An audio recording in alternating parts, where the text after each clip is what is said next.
Ya, bismillahirrahmanirrahim. Saya akan melanjutkan untuk membaca dan mencoba memahami tulisan ini, yaitu judulnya Marrying Universal Dependencies and Universal Morphology. Dimana di sini adalah memapping, ya, mapping. Ini mapping dari UD ke Unimorph.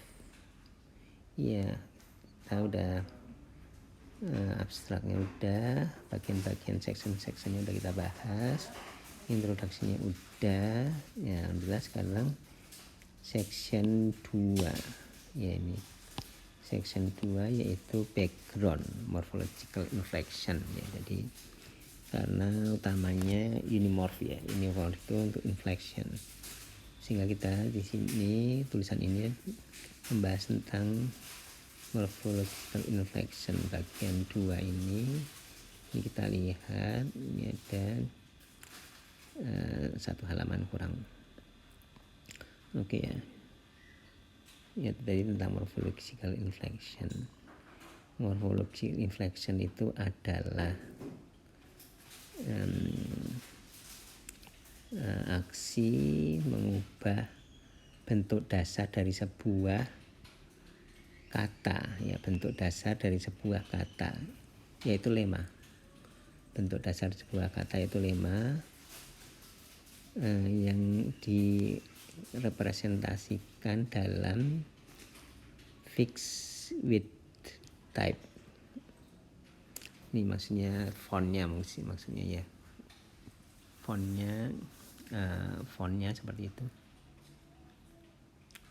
Ya, fontnya seperti itu, mungkin seperti ini, seperti misalkan ini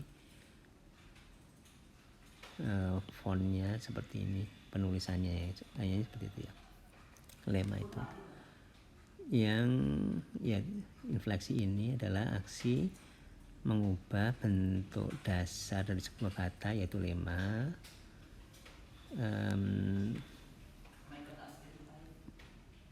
untuk mengengkod morfosintaktik fitur. Jadi fitur-fitur morfosintaktik, ya, morfosintaktik, morfologi sintaktik. Nah, fitur-fitur morfologi sintaktik itu seperti apa?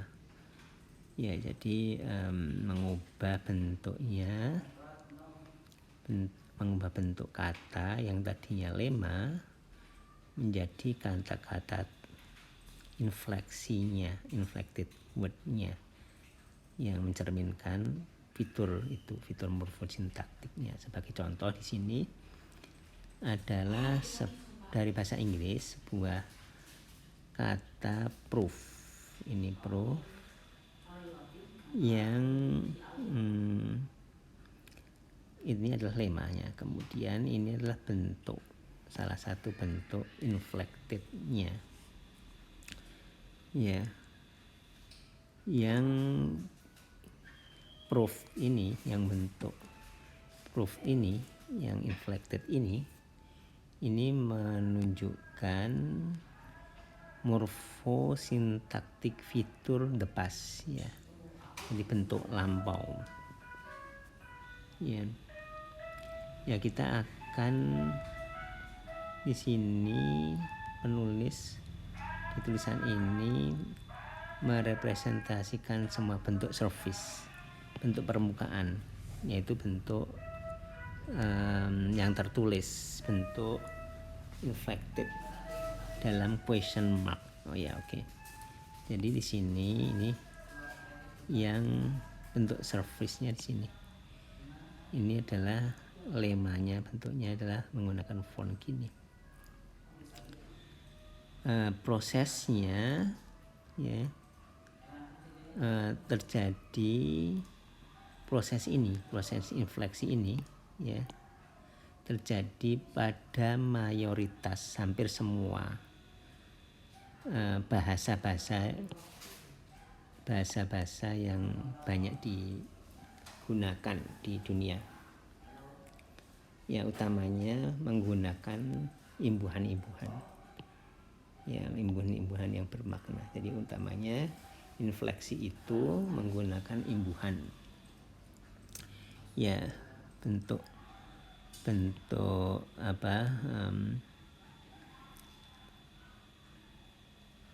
bentuknya, beragamnya atau breadth-nya, lebarnya, bentuknya ini ada macam-macamnya. Yang oleh infleksi ini merupakan tantangan ya. Jadi kalau sebuah lema kemudian ada turunan-turunan atau infleksi-infleksinya, seperti tadi di atas itu ada proof, ini ada proof, yang ini kemudian ada diturunkan menjadi ini proof, ini kan contoh sederhana, ini verb gitu. Nah ini kan ada macam-macam infleksinya, bukan hanya itu, bukan hanya dari sisi tense saja. Ini maka maaf putus.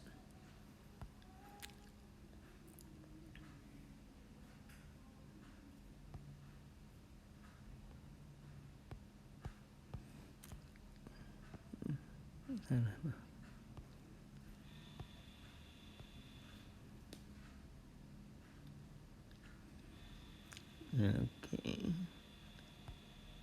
Ini lagi. Ya oke.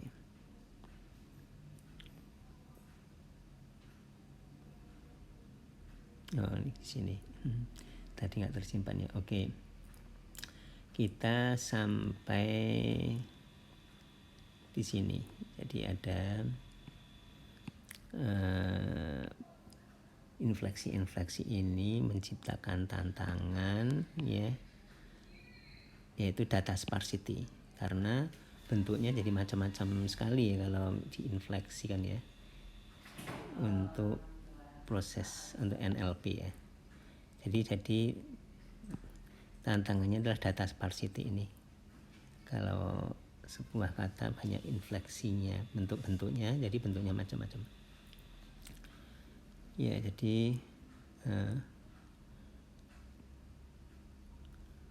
ya itu adalah tantangannya. Saya kira kalimat berikutnya ini adalah lebih mendukung itu juga. Kemudian ada penelitian awal tahun 58 di psikolinguistik yang menunjukkan bahwa infleksi ini, inflectional morphology ini merupakan proses yang produktif ya. Nah ini salah satu ciri ya, kalau saya pernah baca bahwa infleksi ini adalah produktif, artinya banyak menghasilkan bentuk-bentuk infleksi dari sebuah lema bisa dihasilkan banyak ya. Jadi kemungkinannya berpotensi seperti itu, atau banyak kejadian seperti itu, bahwa bisa menghasilkan banyak, ini produktif, proses yang produktif ya. Ya memang seperti itu, sehingga tidak bisa hanya berbekal atau sederhananya hanya menggunakan lookup table aja. Jadi tidak bisa menggunakan lookup table aja karena itu produktif, macam-macam ya, proses jenisnya macam-macam, infleksinya itu jenisnya bisa macam-macam, di mana mereka menyimpan bentuk-bentuk infleksi untuk retrieval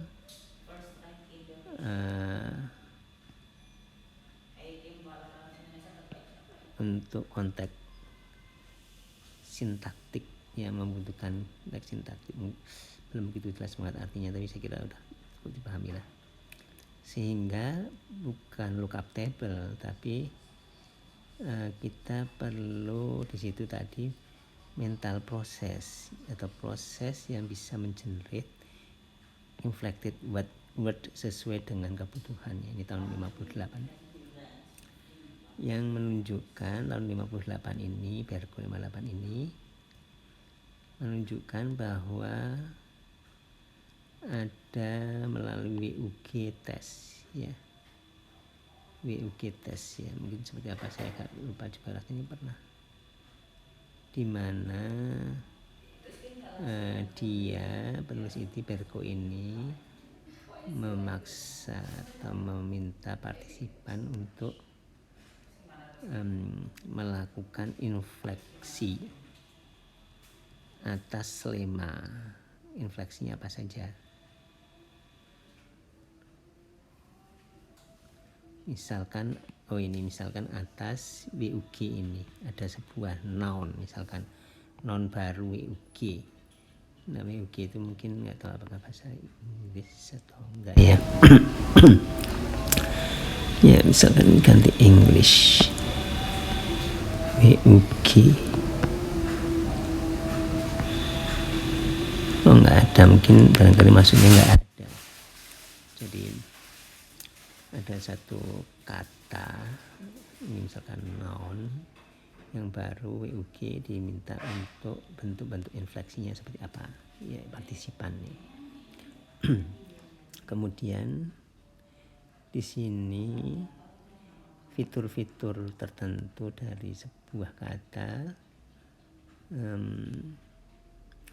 tidak bervariasi tergantung dari konteksnya. Jadi kalau sebuah kata, mungkin maksudnya gitu ya, sebuah kata kemudian dia bisa berinfleksi, ya itu tidak tergantung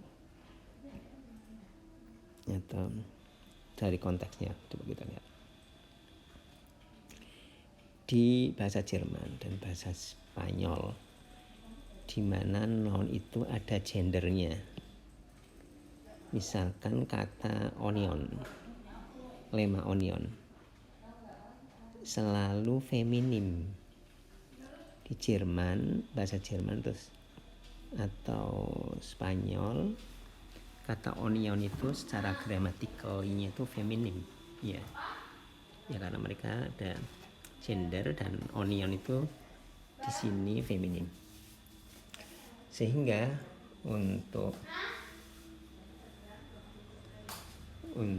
menyiapkan diskusi berikutnya ya di tulisan ini ya, penulis ini membagi fitur morfologis dari kata dibagi menjadi dua. Ada dua kategori ya, kategori morfologis. Fitur morfologis itu dibagi menjadi dua kategori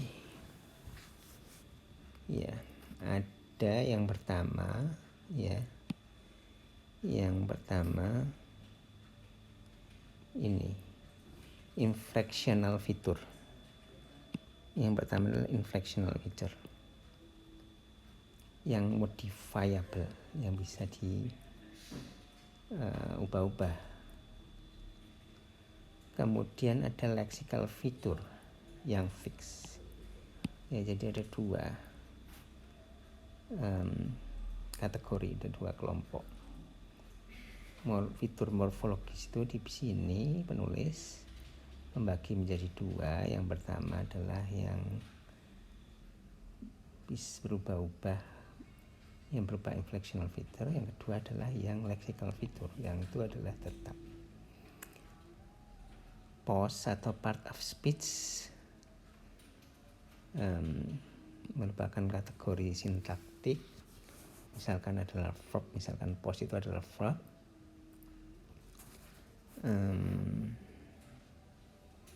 Adalah verb ya. Ini artinya apa ya?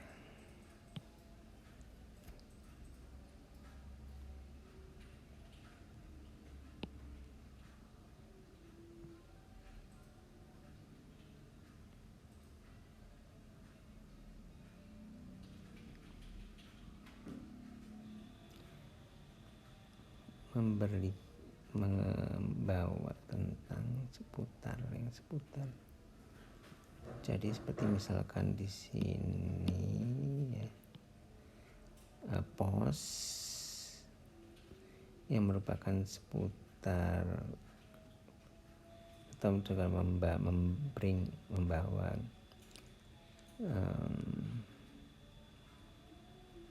what particular menu of lexical. Oke, nanti pun begitu paham ya.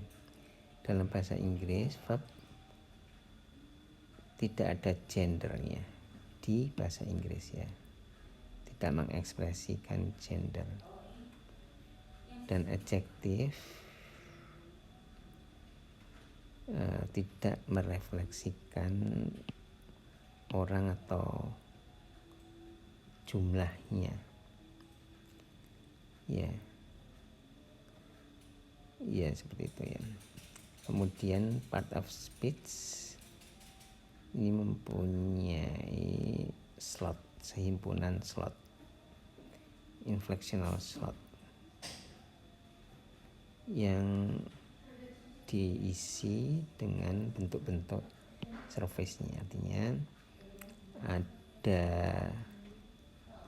ininya, ada lemanya, kemudian ada slotnya, ada slotnya apa saja. Slot itu maksudnya apa saja, ini fiturnya apa, misalkan fiturnya apa, kalau fiturnya ini berarti ini perlu diisi, kalau fiturnya apa itu maka surface formnya, bentuk kata-katanya seperti apa. Nah, mengisi slot-slot ini ya untuk lema tertentu, sebuah lema tertentu, dan part of speech di sini ya adalah ini ada membuat sebuah paradigma ya, ini paradigma, ini ada paradigma ya, yaitu memapping dari slot ke surface form ya. Mungkin perlu ada ininya ada contohnya, mungkin gambar saya kurang bagus. Jadi mapping dari slot ke ya. Kemudian regular English verb ya, regular English verb ini mempunyai 5 slot dalam paradigmanya yang diilustrasikan ini untuk verbnya, yaitu lemanya di sini proof. Ini tabel 1 menunjukkan di sini inflected, ini paradigma untuk regular English verb yang mempunyai 5 slot dalam paradigma. Oh, ini adalah slot dan paradigma yang ini di sini ya. Oke, di sini ini adalah paradigma tabel ini. Nah, ini untuk regular English verb ini ada 5, 1, 2, 3, 4, 5 slot. Yang ini adalah surface form. Surface form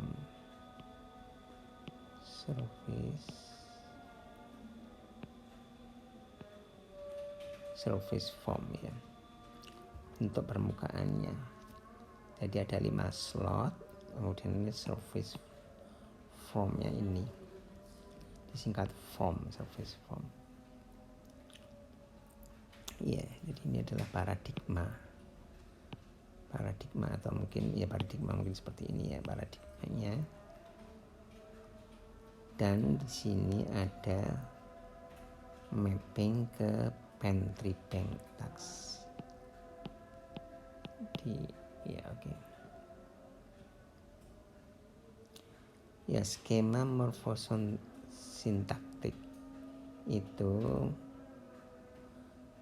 untuk ini bagaimana bahasa itu dapat dianotasi ya. Jadi ada kategori-kategori, diberikan kategori-kategori yang lebih strict ya, ini daripada lebih strict daripada label, daripada contoh kita tadi yang sederhana. Lema ini contoh tadi, contoh yang sederhana, tadi, dan dapat lebih levelnya ada lebih detail lagi. Intinya tadi paradigma ada slot, tapi itu contoh yang sederhana tabel 1. Nah, part of speech ya, part of speech adalah sebuah contoh ya, sebuah contoh untuk yang kasar, yang sederhana, sangat kasar, skema yang kasar ya.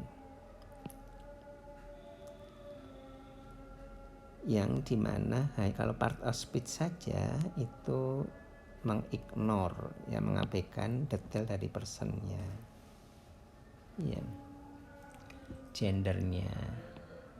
Jadi di pos itu tidak ada gender, tidak ada number itu misalkan apakah single plural,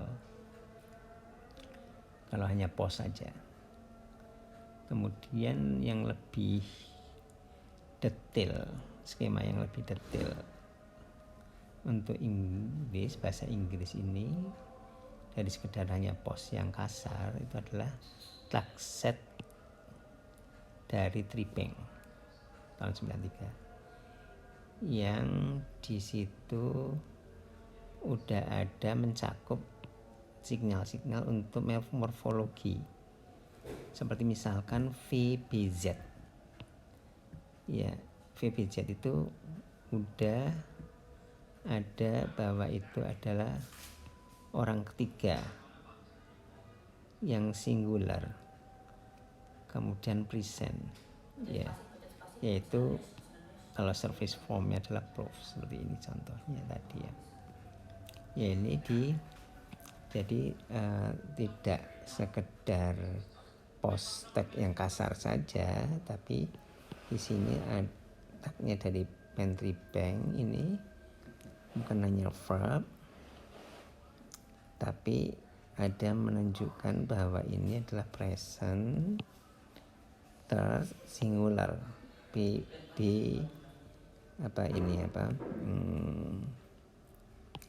yang VBZ ini ya, ini kan udah menunjukkan sebenarnya signal morfologis ya. Jika tag ya dalam sebuah skema cukup detail ya, yaitu bisa secara tepat menspesify atau dia sesuai dengan slot-slot di sebuah paradigma ya, maka disebut itu adalah deskripsi morfosintaktik ya, itu deskripsi morfosintaktik. Jika bisa, sekali lagi, sebuah tag, jika tag ya, bukan jika tag ya, ini dalam sebuah skema cukup detail dan dia bisa sesuai dengan yaitu sebuah slot di dalam paradigma, itu artinya sebuah deskripsi ya, yang deskripsi morfosintaktik ya, MSD ininya, disingkatnya MSD. Kita lihat di sini contohnya ya, yang footnote nomor 2 ini contohnya number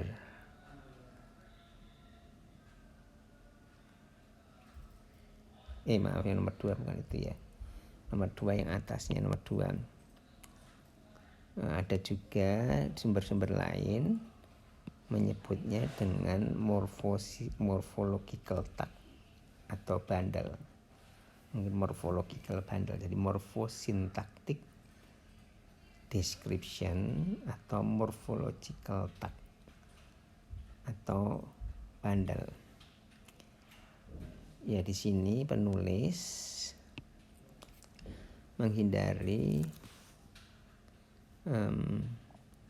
istilah morphological tag ya, the former, yaitu morphological tag, karena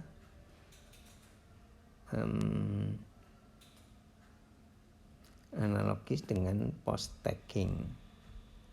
Ya, jadi morphological tag itu tidak atomik karena macam-macam, saya kira mungkin maksudnya macam-macam, tidak atomik itu macam-macam, ada postnya, ada macam-macam dalam slot itu, bukan hanya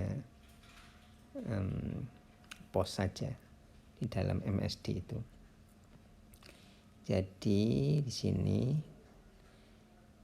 description ini, yaitu morphosyntactic description ini membutuhkan berbagai detail, ada berbagai detailnya. Seperti misalkan di sini English verbal, paradigma untuk English verbal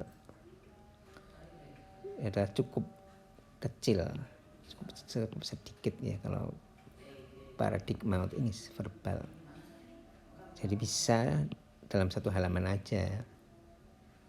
Tapi kalau paradigma verbal untuk bahasa misalkan Archie, ini mungkin ekstrimnya, yaitu Northeast Caucasian Language Archie ini bisa mempunyai slot yang 1,5 juta ya, dibandingkan dengan kalau ini English verbal slotnya dalam sebuah paradigma. Ini kalau ini banyak sekali, sebuah lema bisa banyak sekali kemungkinan slotnya. Ya, sekira seperti itu untuk bagian 2 berkaitan dengan introduction tentang morphological inflection. Insya Allah nanti berikutnya saya akan mempelajari ini tentang 2 skemata, 2 filosofi.